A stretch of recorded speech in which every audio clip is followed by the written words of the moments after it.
Okay, in example 1b, we're given f of x equals negative 3x plus 6.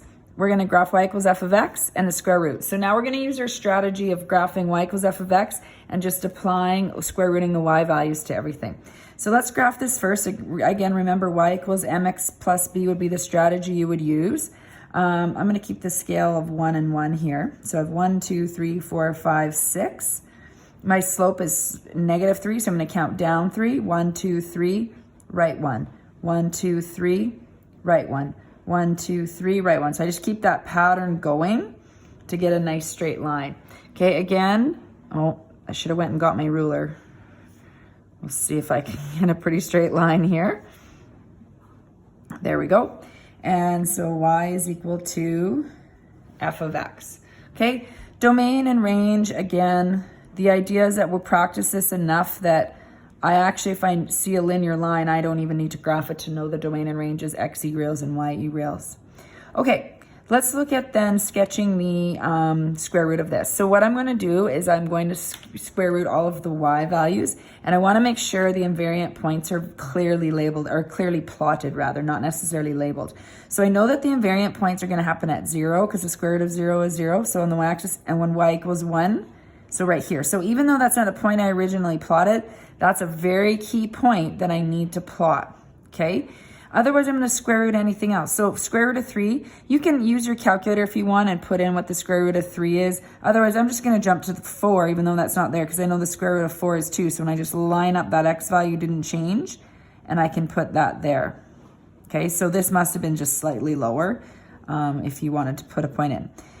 Because this is a y-intercept, y-intercepts or any intercept's a key point. So I would grab a calculator and maybe find this one. We tend to kind of give you nice y-intercepts if we can. So that's 2.4. So I'm just going to make a little note that we went root of 6 is equal to 2.4.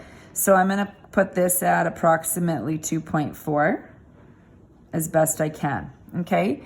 The other thing is I have to remember between these invariant points is I'm going to join this curve that this bubbles out. Now I don't want it to bubble out too much. I want you to be able to see it, so I'm going to exaggerate it a little bit more.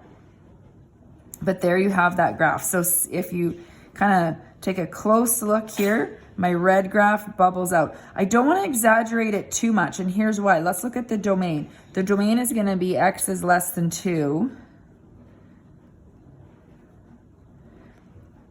So when I look at the domain, if this bubbled past that, okay, if I exaggerated this past, then that would mean a domain would be whatever that max point out here is. So this really goes up. The steeper the graph, the little bit trickier it is to kind of draw that bubble. So do your best. It's okay if it, if you go slightly out just so that I can see the little bubble. Like I said, the steeper the graph, the trickier it is. I find like using a really thin pencil, the mechanical pencils helps too. Okay, so then for range is going to be greater than 0. So y is greater than or equal to 0. Okay? So you might think, well, why am I going to use this strategy for a linear graph when I can figure out the equation? You're going to find this probably a little bit easier. I'm just going to make a note. Technically, what you've graphed here, oh, I better label this one as y is equal to the square root of f of x. You've graphed y is equal to the square root of negative 3x plus 6. And if you were to use transformations with this one, you would have to factor out the negative 3, and then this would be this. So you can see how there was a reflection in the y-axis, which is why it's shaped this way. Okay, there was a horizontal stretch, which is why the shape changed slightly, and then it was shifted right too.